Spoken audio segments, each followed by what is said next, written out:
कि ना पूछो ज़माने से क्या हमारी कहानी है, कि ना पूछो ज़माने से क्या हमारी कहानी है, बस आप सब इतना समझ लो कि हम लोग सिर्फ़ एक हिंदुस्तानी हैं। तो जय हिंद साथियों, मेरा नाम है फैज़ान और स्वागत है आपको एसएससी अंसारी के इस तैयारी करने वाले प्लेटफॉर्म पे। तो यहाँ पर हम आपको रोज़ 20 चुनिंदा यानी कि इम्पोर्टेंट प्रश्न तैयारी कराते हैं और आज उसका पार्ट 7 होने वाला है। तो ये 20 क्वेश्चन बहुत ज़्यादा इंपॉर्टेंट होते हैं। मैं आपको रोज़ ऑब्जेक्टिव फॉर्म में ये जीके जीएस के क्वेश्चन लेकर आता हूँ और आपको देता हूँ। आपको याद करने की ज़रूरत भी नहीं पड़ेगी क्योंकि मैं आपको इतने आसान ट्रिक में बताऊँगा। ये question political science, history, economics, geography और करंट अफेयर से होते हैं। ये जीके जीएस बहुत इंपॉर्टेंट है। चलिए पहला क्वेश्चन देखते हैं क्या कहता है। क्वेश्चन नंबर 1, सहारा रेगिस्तान कहाँ स्थित है? तो आपके सामने 4 ऑप्शन है, ईरान, दक्षिण अफ्रीका, उत्तरी अफ्रीका, ऑस्ट्रेलिया।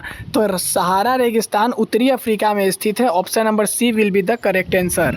क्वेश्चन नंबर दूसरा कहता है, इनमें से किसे मिसाइल मैन ऑफ इंडिया के नाम से जाना जाता है? तो ये बहुत ही ज़्यादा आसान क्वेश्चन है। मिसाइल मैन ऑफ इंडिया के नाम से डॉक्टर एपीजे अब्दुल कलाम को जाना जाता है। Option D will be the correct answer.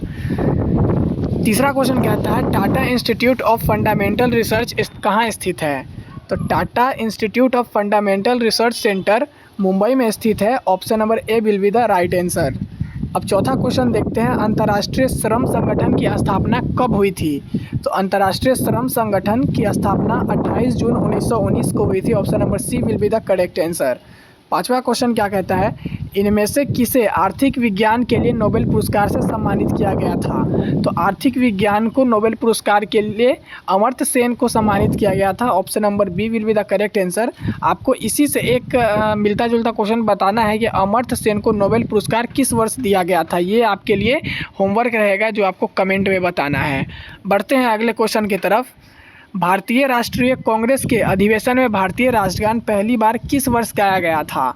तो भारतीय राष्ट्रीय कांग्रेस के अधिवेशन में सबसे पहली बार राष्ट्रगान वर्ष 1911 में गाया गया था। आपके लिए ये भी होमवर्क है कि 1911 में जो राष्ट्रीय कांग्रेस का अधिवेशन हुआ था ये कहाँ पर आयोजित किया गया था, ये आपको कमेंट में बताना है।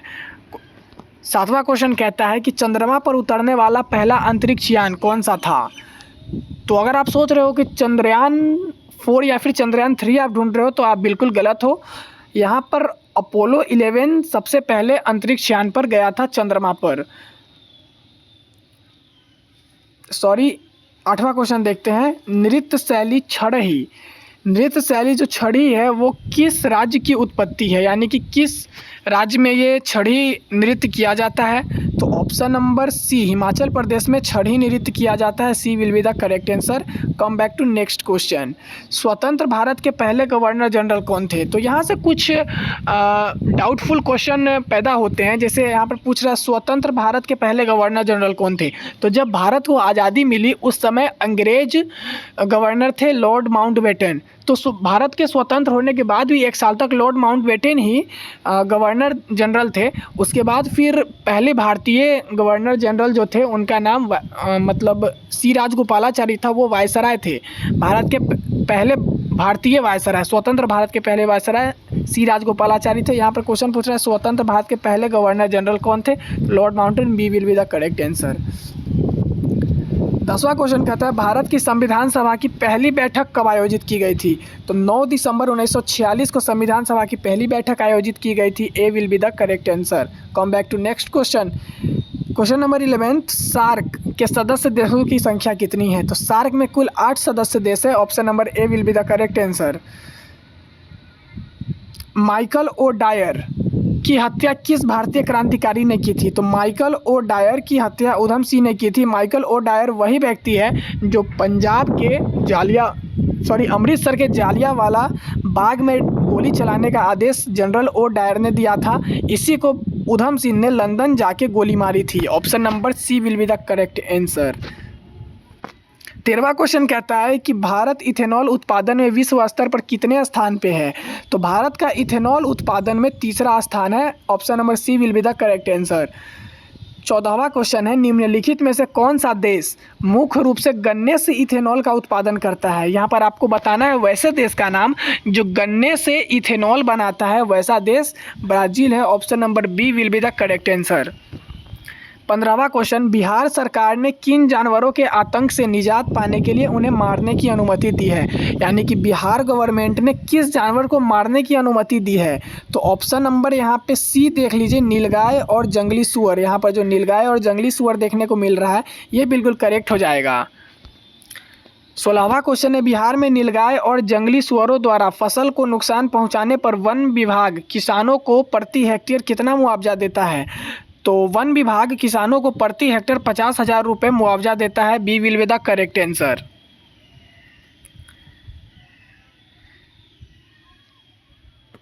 चंद्रयान 4 मिशन का मुख्य उद्देश्य क्या था? चंद्रयान 4 का मुख्य उद्देश्य चंद्रमा से पृथ्वी पर नमूने वापस लाना, यानी कि चंद्रमा से पृथ्वी पर नमूने लेकर वापस आना चंद्रयान 4 का काम था। आपको बताना है होमवर्क में, कमेंट सेक्शन में आपको बताना है कि चंद्रयान 4 कब चंद्रमा पर लैंड हुआ था। चलिए 18वां क्वेश्चन देखते हैं, भारत सरकार ने चंद्रयान 4 मिशन के लिए कितनी राशि स्वीकृति की है? तो चंद्रयान 4 के लिए जो भारत सरकार है वो 2104 करोड़ रुपए की राशि स्वीकृत की है। Option number B will be the correct answer. 19वां क्वेश्चन कहता है कि वक्फ संशोधन विधेयक 2024 के अनुसार वक्फ घोषित करने के लिए किसी व्यक्ति को कम से कम कितने वर्षों तक इस्लाम का पालन करना होगा? तो किसी व्यक्ति को कम से कम 5 वर्ष तक इस्लाम का पालन करना होगा, तभी वो वक्फ घोषित वक्फ में दान कर सकता है। Option number C will be the correct answer. Last question है आज के सेशन का, विश्व एथलेटिक यानी कि वर्ल्ड एथलेटिक ने किसको women of the year award 2021 से सम्मानित किया है? तो वुमेन ऑफ द ईयर से अंजू बॉबी जॉर्ज को सम्मानित किया है। A will be the correct answer. तो यहाँ पर कंप्लीट होता है आपका 20 क्वेश्चन। कैसा लगा आपको क्वेश्चन का लेवल कमेंट में बताइएगा, और अगर आपको किसी नए टॉपिक पे वीडियो चाहिए तो वो भी कमेंट में बताइए। चलिए मिलते हैं किसी नए वीडियो में, तब तक कि आप अपने तैयारी को करते रहिए। जय हिंद, जय भारत।